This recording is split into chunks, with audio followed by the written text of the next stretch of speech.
Estamos começando agora o programa Espírito e Vida. O programa Espírito e Vida é uma produção da Federação Espírita do Rio Grande do Norte.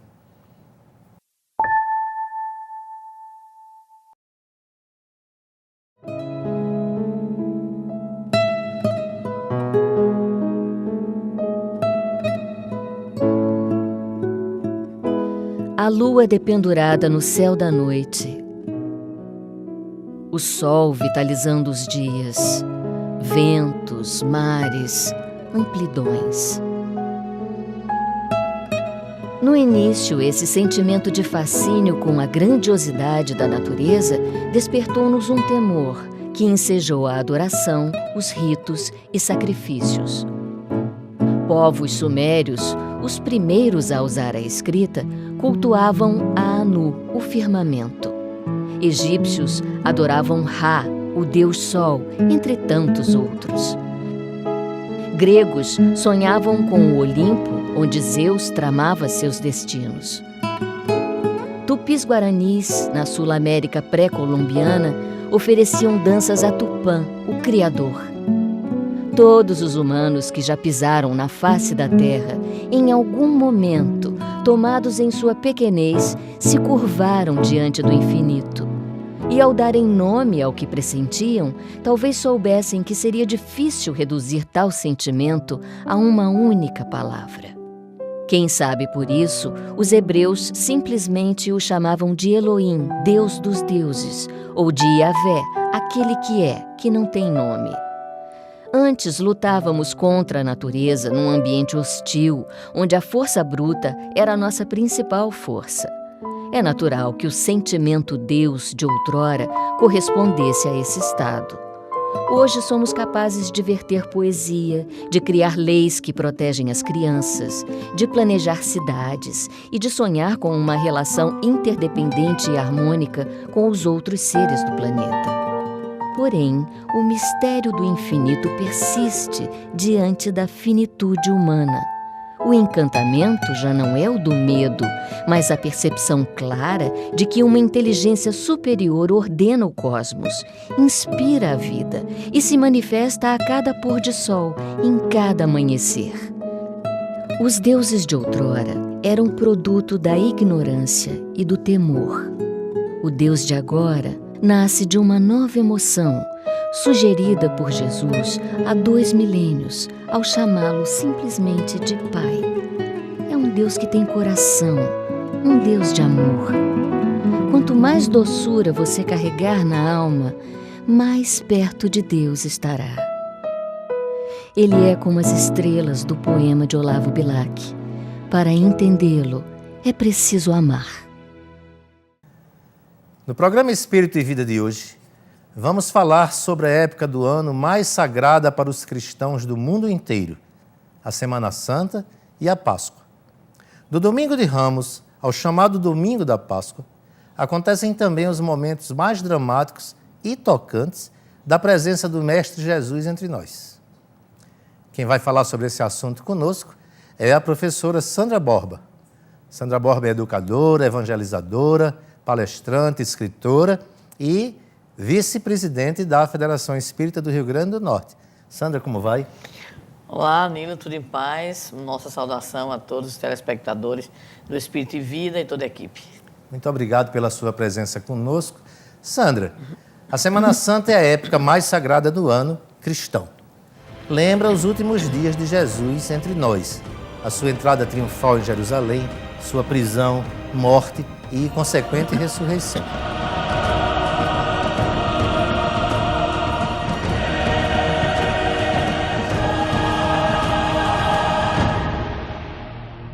Qual a leitura que o Espiritismo, qual a leitura que a doutrina espírita faz desses eventos? O que é que eles significam para nós?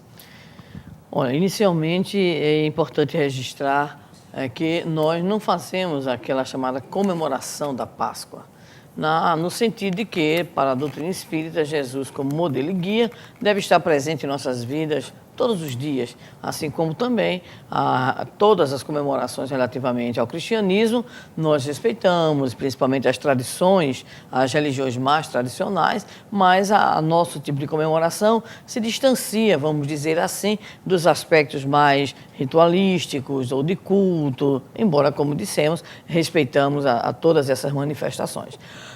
Na verdade, a grande lição que a doutrina espírita procura nos mostrar sempre, muito mais do que o do Jesus crucificado, é a do Jesus ressurrecto e vivo, no sentido de que nós encontramos nos fatos, sem dúvida alguma, o que você colocou na sua fala inicial. É o apogeu, vamos dizer assim, né, de toda aquela fase do messianato, de todos aqueles anos, 3 anos e meio aproximadamente, máximo 4 anos, em que Jesus de fato assume a sua condição de Messias e aí desenvolve todo aquele seu trabalho da revelação do amor, da revelação do Deus Pai, né, do testemunho do amor pelas criaturas humanas, e nos legando então o mais importante, o mais profundo e obviamente para nós os cristãos, né, o mais eminente projeto de vida, né? Então os fatos que se sucedem desde a entrada triunfal, conhecida como Domingo de Ramos, nas tradições religiosas, ao Domingo de Páscoa, a grande lição para a doutrina espírita é que Jesus esteve entre nós, é a revelação por excelência do amor, não veio destruir a lei, conforme ele mesmo colocou, mas veio cumpri-la, ou seja, veio dar o testemunho de fato da revelação de um Deus numa outra perspectiva, nos trouxe grande legado da fraternidade e a sua, vamos dizer assim, o seu sacrifício para nós representa em especial aquela apresentação para nós do caminho a seguir. Então, na visão espírita, Jesus é aquele que veio nos trazer essa revelação, o governador espiritual da Terra, e que vem nos trazer exatamente o caminho. Qual é o caminho que nós vamos percorrer, né, para atingir a nossa própria plenitude, a nossa felicidade. Então, preferimos nos fixar, como dizíamos ainda há pouco, no domingo, no sentido do Jesus ressurrecto, que é a prova cabal, inclusive, da imortalidade da alma. Jesus conhecendo a nossa natureza humana, né? Então, ele aparece, conforme as tradições do próprio Evangelho, em corpo espiritual, em corpo celeste, diria Paulo, e estará com quem? Aparecerá Maria de Madalena, aparecerá aos discípulos na estrada de Emaús, aparecerá aos 11 fechados numa casa, e para mostrar realmente a imortalidade, testemunhando a sua glória, ele vai se apresentar aos chamados 500 da Galileia. Então, a grande lição que nós tiramos é principalmente a da imortalidade e do convite imperecível e inadiável de Jesus para que o tenhamos como nosso modelo, guia, nosso caminho, verdade e vida. O espírito de maior grandeza que nós conhecemos, era necessário que a sua tarefa, que a sua missão se desse de uma forma tão trágica, tivesse esse fim tão dramático, a tortura, a prisão, a cruz? Entendemos que Jesus não passou por isso no sentido humano, quando aplicada a lei de causa e efeito para nós. Ou seja, nós sofremos como consequência da nossa atitude equivocada perante a lei divina ou natural. Sendo Jesus, conforme nos esclarece o Espírito Emmanuel, o único Espírito puro que apareceu na Terra, né, que pisou a Terra, e em especial o contexto histórico onde Jesus ele se apresenta para nós, para viver conosco, né, a sua missão, então acreditamos que o que Jesus nos dá é, obviamente, um exemplo, né? Ele sabia, inclusive, das grandes perseguições que iriam acontecer. Então, as perseguições, inclusive, perduraram por muitos séculos, né? Então, nós temos aí um número exorbitante de quê? De pessoas que foram levadas, né, aos circos para serem tragadas pelos leões famintos, criaturas que foram torturadas de formas as mais cruéis, inclusive possíveis, com toda a tecnologia, com todo respeito, né, entre aspas, a tecnologia que os romanos já tinham no sentido exatamente da agressão física e das formas de tortura. Então, o Senhor, ele nos dá, acreditamos, Nilo, o exemplo já. porque já sabendo do que iria acontecer, então é como se o Senhor nos dissesse que era o caminho, que naturalmente uma ideia completamente revolucionária, como ele veio trazer, iria suscitar, né, a reação, e não seria apenas por palavras, apenas por discursos, que o Senhor, obviamente, se imortalizaria. Acreditamos que não fora o exemplo da cruz, talvez o próprio cristianismo não tivesse alcançado, vamos dizer assim, a repercussão, principalmente porque o Senhor é crucificado. Os discípulos, à exceção de João, o evangelista, que morre de morte natural, são todos eles também, né, vamos dizer assim, agredidos, violentados, assassinados. Estevão, o primeiro mártir do cristianismo, ali está também, né, apedrejado. O que iria acontecer nos circos, o que iria acontecer nos processos, né, de fogueira, né, para queimar os cristãos, então nada disso, acreditamos, também viria a posteriori, não tivesse Jesus dado por si mesmo um exemplo impactante. E você sabe que a palavra nos diz, o Espírito André Luiz, em uma de suas obras, a palavra até convence, agora o exemplo ele arrebata. Então o Evangelho nos diz assim: quando Jesus pronunciou a divina palavra amor, né, os povos sobressaltaram-se e os mártires, ébrios de esperança, desceram ao circo. Data vênia, a autoria espiritual da frase, nós apenas aditaríamos a isso o seguinte: quando Jesus pronunciou e viveu integralmente a palavra amor. Então é esse exemplo pleno que faz com que esses dias em que evocamos exatamente a sua prisão, né, evocamos todo o processo que culminará com a crucificação, a mais vil das formas de morte, né, de punição naquela época. Então nós começamos a perceber a grandeza do Senhor, como ele se antecipa aos fatos e como, obviamente, nós, os cristãos, não podemos nos imaginar cristãos sem uma parte da cruz, né, para, obviamente, vivenciar. E gostaríamos apenas de usar uma imagem para fechar essa resposta. Quando nós olhamos a cruz, né, a cruz parece uma espada, né, parece... só que fincada, né, para mostrar exatamente que com Jesus começa o grande combate, mas é o combate sem sangue, porque é o combate, entendemos, o grande combate da nossa própria luta interior para vivê-lo e, em especial, para exemplificar conforme ele exemplificou. Vamos fazer uma paradinha, a gente volta daqui a pouco com Sandra Borba, ainda conversando sobre a Semana Santa e a Páscoa. Não saia daí que a gente volta já.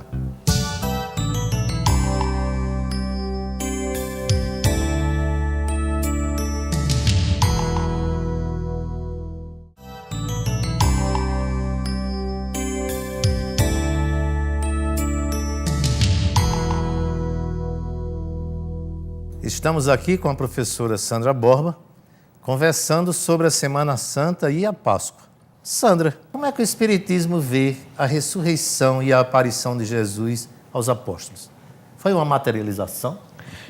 Nós entendemos, de conformidade com aquilo que a doutrina espírita e os estudos espíritas nos apresentam, que Jesus aparece conforme ele mesmo se situa diante de Maria Madalena, que vai tocá-lo, né? Então Jesus apresenta-se naquilo que nós denominaríamos em corpo espiritual, ou seja, não é a carne. Então, para nós, não existe a ressurreição da carne, né, mas a ressurreição na carne. E no caso de Jesus não há nem sequer uma ressurreição na carne. Na verdade, ele se apresenta, né, em espírito, agora dentro da tangibilidade que a sua condição evolutiva lhe permitia apresentar. Ele, né? se deixa tocar. Ele se deixa tocar, ele se apresentará a Tomé, né? Ele pedirá que Tomé, então, coloque a sua própria mão ali nas marcas, nas suas marcas de crucificação. Ele comerá com os discípulos, né? E então ele fará tudo aquilo para, acreditamos, demonstrar enfaticamente àqueles companheiros que ali estavam a imortalidade. Então, não fora também, acredito, né, essas aparições, é uma sequência de aparições, né, Maria Madalena, os discípulos, né, os discípulos do caminho de Emaús, os seus discípulos, depois os 500 da Galileia, onde ele exorta, conforme Mateus nos apresenta, ide e ensinai, ou ide e evangelizai a todas as gentes. Né? Então, na verdade, Jesus Jesus se apresenta para dizer para nós, há uma outra dimensão, mas essa outra dimensão, ela pode se apresentar. Aí estão, inclusive, os fatos, né? Ao longo da história da humanidade, os grandes fatos, as grandes descrições de fenômenos de tangibilidade, de aparições e, obviamente, também de materializações, como é o caso. O Espiritismo mostra que isso não é nada sobrenatural. Não é sobrenatural. Sobrenatural para nós é a nossa ignorância, né? Então, a coisa é sobrenatural, ou seja, estaria acima da natureza, quando a gente não consegue ainda compreender essa mesma natureza. Apenas a título de ilustração, nós lembramos o Dr. William Crookes, o Sir William Crookes, grande pesquisador e cientista, né, da Grã-Bretanha, que desenvolveu durante muitos anos a pesquisa de materialização, né, com o espírito Kate King, através da médium Florence Cook, né, inclusive compartilhadas as suas experiências com amigos, com companheiros da própria ciência, ao ponto dele dizer, não, ele não achava, ele tinha certeza dos fatos, não é verdade? E aqui no Brasil nós temos algumas figuras extraordinárias, né? De modo especial, nos lembramos da figura de Peixotinho, célebre médium, né? Que fornecia exatamente, né, todo o material, vamos dizer assim, né? O plasma, né? Todo o fluido cósmico, para que houvessem existissem as chamadas materializações. Então, na verdade, o fenômeno para nós é apenas o quê? Desconhecido até certo ponto, embora tenhamos, historicamente falando, muitos investigadores que trabalharam nessa área. Até a coisa anda um pouquinho, vamos dizer assim, menos, né? Ultimamente, até pela carência, provavelmente, de médiuns capazes de oferecer. O desgaste dos médios, né? Nos lembramos da senhora Desperrança, né? Também com grandes contribuições, e outras médios extraordinárias. E há também aqueles que provocam, mas em muito menor escala, em muito menor intensidade, os próprios fenômenos, né, de materialização.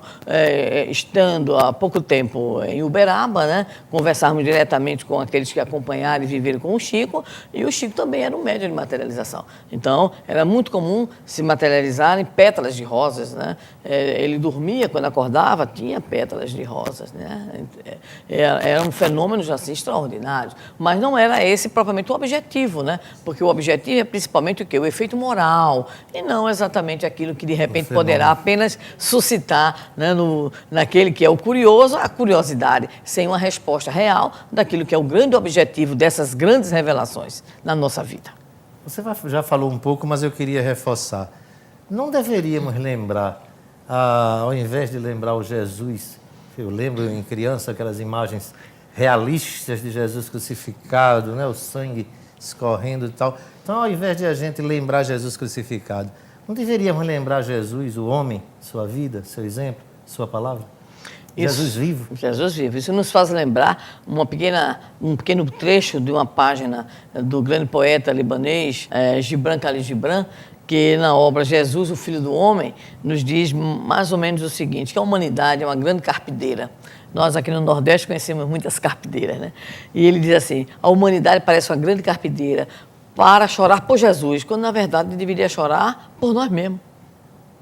Então, nós não temos que chorar pelo Senhor, numa síndrome estranha de transferência, de projeção. Na verdade, é como você coloca muito bem. A melhor maneira não é esse ritualizar no sentido de atualizar um mito, que isso aí as tradições mostram, e todos os estudos sociológicos, psicológicos, dizem dessa necessidade de reativar um mito sempre. Mas o importante é principalmente qual é a lição que isso traz. Então, Jesus morreu, Jesus sofreu, Jesus foi crucificado. Tudo bem, para quê? Né?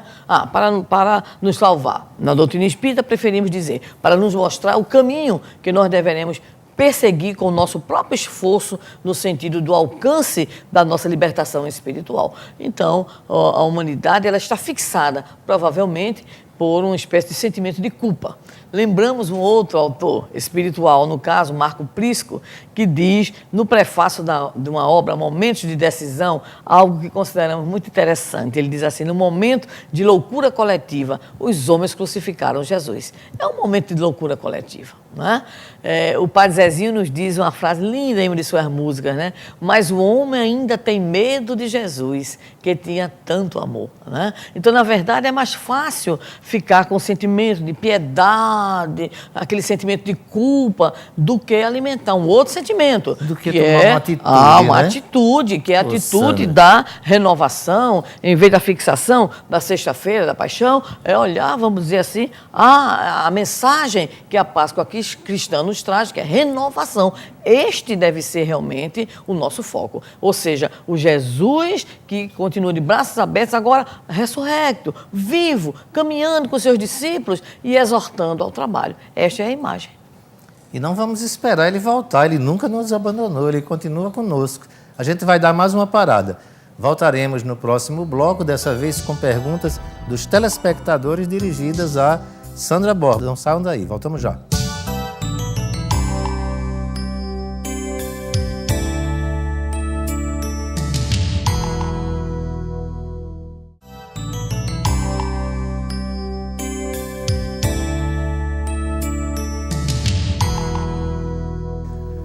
Agora nós vamos ao quadro O Espírito e Vida Responde. Nesse bloco, quem faz a pergunta a Sandra Borba são os nossos telespectadores. Professora Sandra, qual deve ser o nosso comportamento nesses dias de Semana Santa? Entendemos que todo dia é santo.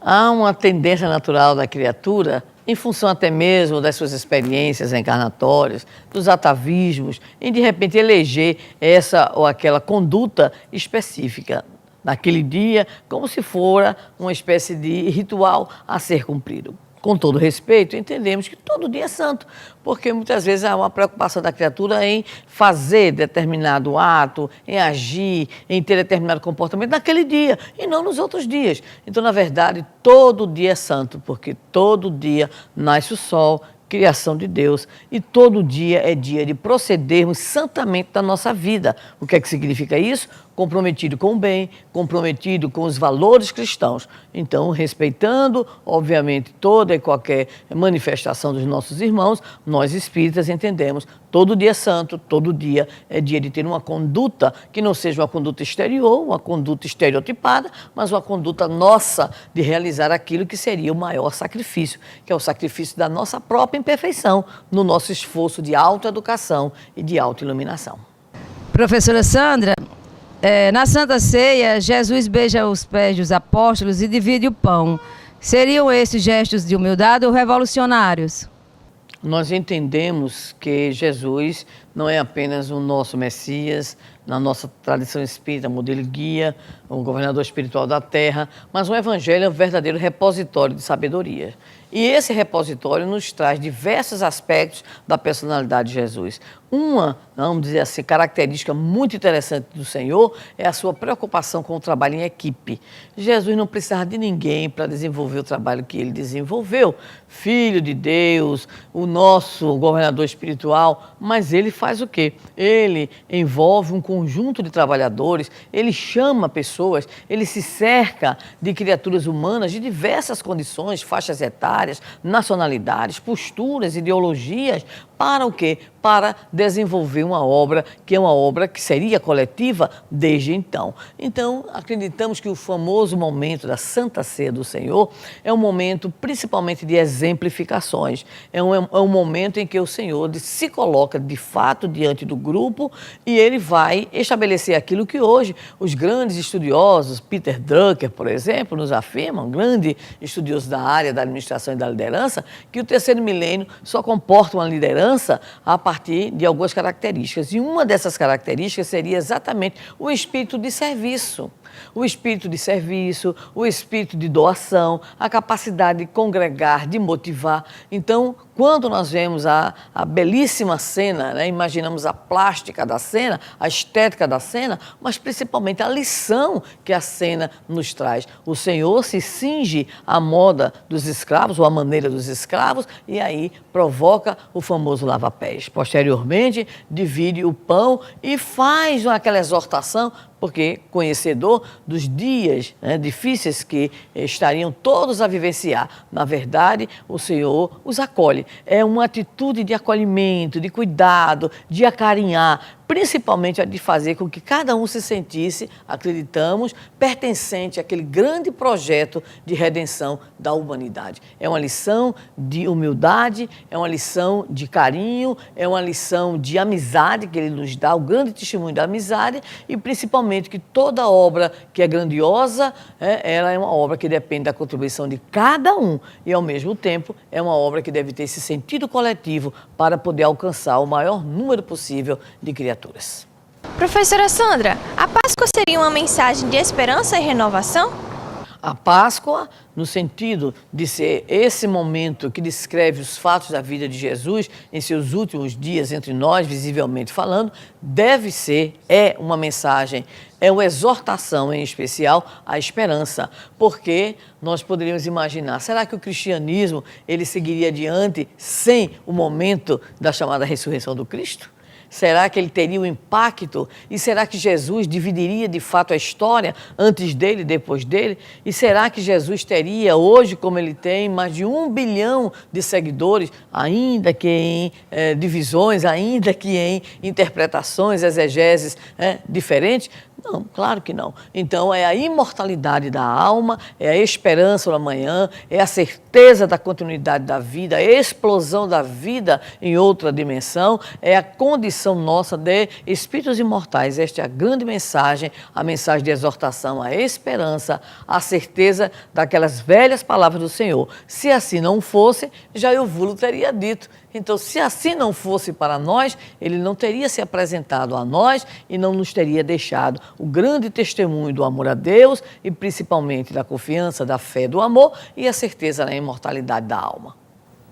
A Páscoa é principalmente um momento de reflexão. Sandra, muito obrigado pela sua presença no nosso programa, agradecendo, como sempre, seus esclarecimentos. Eu aqui agradeço a oportunidade de compartilhar, lembrando aos nossos telespectadores que, na verdade, em nosso coração, Jesus ele estará sempre acordando, ele estará sempre ressurgindo na medida em que nós assumimos, de fato, o compromisso com a sua mensagem, com os seus valores, com o seu exemplo. Nós agora vamos ao nosso próximo quadro.